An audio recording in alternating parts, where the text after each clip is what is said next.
Good evening, everyone, and welcome to The Real Report. Tonight, we've got a lot to cover, such as the Russia-Ukraine war developments, the total equipment sent by the United States to Ukraine and its monumental cost, and some things on the German energy sector, which I'll give you guys a hint ahead of time is pretty authoritarian. We've also got some stuff out of science fiction to talk about at the end. If you guys are new here, go ahead and hit that subscribe button with the notification bell. Leave any comments down below if you guys find anything interesting, or just leave a thumbs up to help out with the algo, and of course, like the video. All right, hopping right into it, we are going to be using the Institute for the Study of War to take a look at the map real quick. Of course, everyone knows about the Ukrainian counteroffensive, which isn't going to be my main focus here. I'm not a war correspondent, but as you can see, the Kharkiv offensive has been the most successful. Down here by Kherson has been marginal at best. So, hopping into the main site, if you guys have never been here, go to understandingwar.org. The Institute for the Study of War has a really interesting brief every day. Now, keep in mind, its sources are gathered from all over, so you have to take things with a grain of salt because like everywhere, they may not be 100% accurate. So, fair disclaimer. Some interesting things that are noteworthy here. The report may be given recent Russian wide push for the formation of regional volunteer units among the Kremlin representatives following the Russian defeat around the Kharkiv Oblast. Now, this is interesting because apparently they're increasingly recruiting prisoners, and the continued focus on the formation of irregular units is receiving some criticism from retired Russian officers who are calling for proper conventional divisions rather than volunteer battalions. Formation of such ad hoc units will lead to further tensions, inequality, and an overall lack of cohesiveness between forces. Now, they did note that part of that was taken from Forbes, so like I said earlier. Now, the Russians have heavily reinforced western Kherson Oblast over the past several months, including airborne units and at least some elements of the First Guards tank army. They appear to be performing significantly better than Russian forces in Kharkiv. The Ukrainian counteroffensive in Kherson is nevertheless making progress, though. Prominent Russian mill blogger also claimed that Russian command issued a no retreat order last week for all units serving in the Donbass, requiring that Russian forces operating on the Axis hold their positions regardless of the unfolding situation in front of them. Now, before I get to the key takeaways, bear with me in this video, guys. It feels like I took a bite of sand right from the Sahara. Now, Russian President Vladimir Putin appears to be increasingly relying on irregular, poorly trained ad hoc volunteer and proxy units rather than attempting to rebuild damaged or destroyed conventional Russian ground force units. Ukrainian forces continue to consolidate positions on the east bank of the Oskol River in Kharkiv. Now, Russian forces in western Kherson may be attempting to fall back to more defensible positions in a controlled withdrawal to avoid the chaotic retreat that characterized the collapse of Russian defenses in Kharkiv earlier in September. Russian forces suffered devastating losses of manpower and equipment in their fight for eastern Ukraine, and especially during the Ukrainian Kharkiv counteroffensive. Multiple Russian armored and mechanized units have likely been effectively destroyed, according to assessments released on September 18th from last night. As you guys can see here, head over to the website and you can access not only their comprehensive breakdown, but also use the interactive map every day for updates. And of course, you can zoom in and take a closer look. Now, the full $16 billion list of what Biden has sent Ukraine. This is where things get interesting because every week we announce more and more aid. According to the U.S. Department of Defense, there has been a whopping $15.8 billion in security assistance to Ukraine since the beginning of the Biden administration, including more than $15.1 billion since the beginning of Russia's unprovoked and brutal invasion on February 24th. Here's the list of your taxpayer-funded equipment that has been dumped into the most country in Europe. Over 1,400 Stinger anti-aircraft systems. Also, if anybody is new here, I did a video from the Navy and Army's own sources and their departments saying that we don't have the production capacity to reproduce all of the things we have sent, so they are not available. So keep that in mind.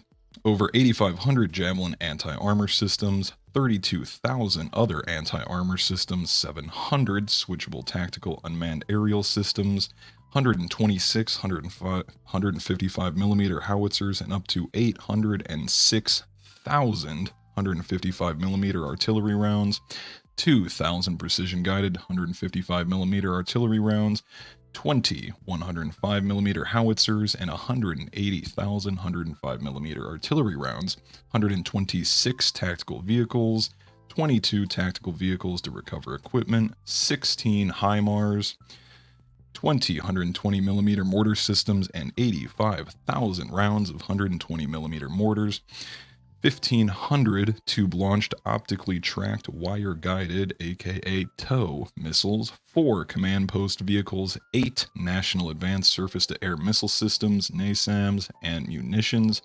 high-speed anti-radiation missiles, 20 Mi-17 helicopters, hundreds of armored high-mobility multi-purpose wheeled vehicles, 4 trucks and 8 trailers to transport heavy equipment, 200 M113 armored personnel carriers, 40 Max Pro mine-resistant ambush-protected vehicles with mine rollers, mine-clearing equipment and systems, over 10,000 grenade launchers and small arms, over 60 million rounds of small arms ammunition, over 75,000 sets of body armor and helmets, and approximately 700 Phoenix Ghost tactical unmanned aerial systems, laser-guided rocket systems, Puma unmanned aerial systems, 15 Scan Eagle unmanned aerial systems, unmanned coastal defense vessels, 50 counter-artillery radars, 4 counter-mortar radars, counter unmanned aerial systems, 10 air surveillance radars, 2 Harpoon coastal defense systems, 18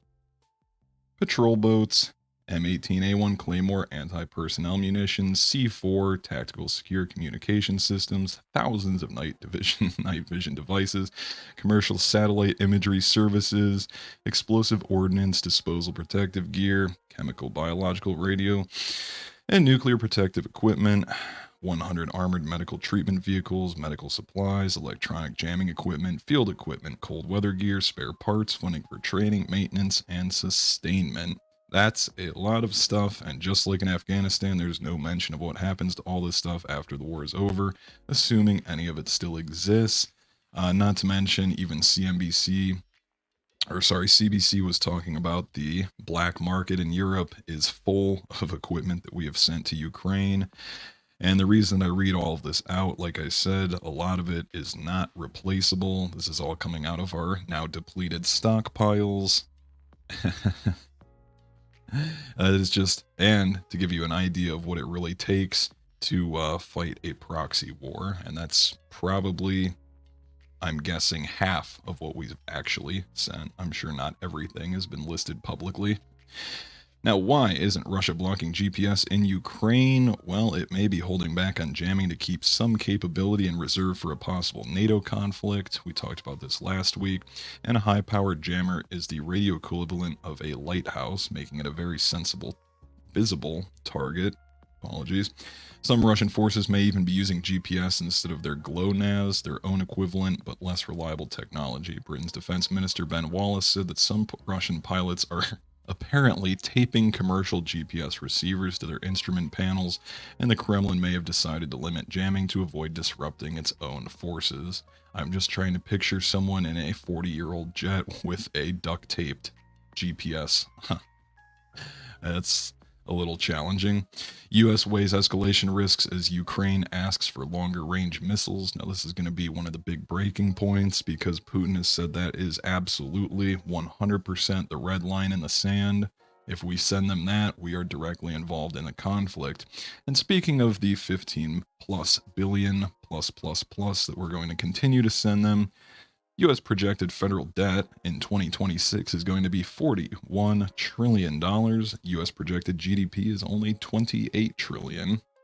Are you paying attention, or are you just bad at math? We can't afford these, all while domestically places like Flint, Michigan don't have clean water. Here, Russian state TV tells Putin to finalize plans for nuclear strike on NATO. It's always interesting to see what their state TV is saying. In a video posted by Twitter, From the BBC News, Russian state TV commentator called Putin to form a plan for nuclear attack against NATO. He said, quote, "We may encounter direct nuclear blackmail against Russia because American tactical nuclear weapons are now located at a number of NATO air bases, and the formats of their use in combat envision the transfer to NATO countries with air power of free-falling American modernized nuclear bombs for hitting Russian territory." So that, of course, is a huge security concern for the Russians, since we will soon be issued with a direct nuclear ultimatum by the NATO alliance, is what they're planning on getting. They said, quote, further into the article, the U.S. and its allies have become accomplices in Ukraine's war. Should they send more weapons or long-range weapons?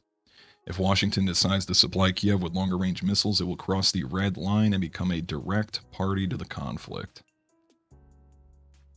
Again, Russia moves missiles from St. Petersburg to Ukraine. Keep an eye on this. Satellite images indicate that Russia has been moving a large number of anti-aircraft missiles from St. Petersburg towards Ukraine.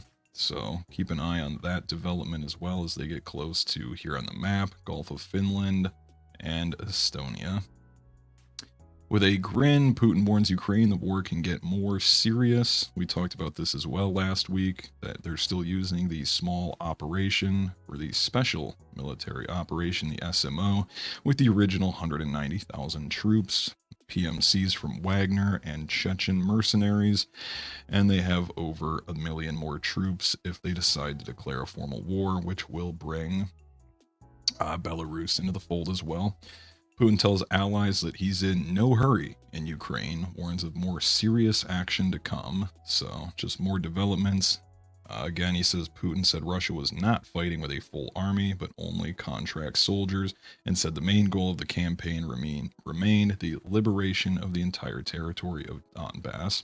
Keep an eye on that too as they vote to join the Russian Federation in the coming days or weeks. Another interesting headline, again, whether you believe this one or not, it still has its uses. Russia says new combat suit will survive 50 caliber bullets. It's also got built-in night vision, comms, and more as they switch to 4th generation of Rostech's Sotnik or Centurion battle armor. So that one's going to be coming out in the next couple of years. Interesting enough, their 3rd gen is actually going to be fielded next year in 2023, which will stop 7.62, apparently repeated direct hits in the same spot. So keep an eye on that, especially as we haven't seen really any countries field advanced weaponry, advanced armor, things like that, or like the new exosuits that the army is working on. Here, to our authoritarian measures, Germany tightens control over industry with Russian oil grab. This is pretty concerning. Takeover of Rosneft unit marks escalation of the standoff. Berlin aims to secure operations of key refineries. Germany seized the local unit of Russian oil major as Berlin moves to take sweeping control of its energy industry, secure supplies, and sever decades of deep dependence on Moscow for fuel. If only it were that easy. The fuel still has to come from somewhere. However, them nationalizing companies is certainly a red flag. Now, Russia says pipeline to China will replace Nordstream 2. Russian pipeline to China will replace gas link to Europe, abandoned amid the Ukraine conflict, Moscow's energy minister, Alexander, said on Thursday. Asked in an interview with Russian television if Russia would replace the European Nord Stream 2 with the Asia Force Siberia 2, Novak said yes. Earlier in the day, the minister on the sidelines of the visit to Uzbekistan said Russia and China would soon sign agreements to deliver 50 billion cubic meters of gas per year via the future Force 2 pipeline in Siberia. So keep an eye as countries circumvent not only sanctions, but the EU. Are there UFOs, UAPs in the skies of Ukraine? The only reason that I found this article interesting is because multiple have been coming out all the same. Here's another one. Cosmic and phantom UFOs are all over Ukrainian skies, government report claims, and astronomers observing dozens of objects that cannot be scientifically identified. Is it advanced equipment? Is it other life forms? I don't know. That's for you guys to decide, but 3 articles in a row from all different places, different locations around the world, if nothing else is interesting. Ukrainian President Zelensky says mass grave discovered in Izyum after Russian troop withdrawal. And that one corroborates with hundreds found in mass burial site after Russians leave Ukraine city. Now, the problem with this one is they were all buried with crosses and some sort of inscription on them. So it's debatable what actually went on there, but keep in mind because it can be used to escalate things against Russia and Putin specifically, as allegation becomes the focus of calls for Putin to face war crime tribunal. So we'll see. They said 440 unmarked graves found in Kharkiv, but let's just be honest with ourselves here. This war has been going on for 7 months. There are tens and tens of thousands dead, if not more. I hate to say it, but in war, it's kind of par for the course. Anyway, guys, if you found anything interesting in this video, go ahead and hit the like button, comment down below, and hit that subscribe button because it really helps me out. I will see you guys in the next one. Happy Monday.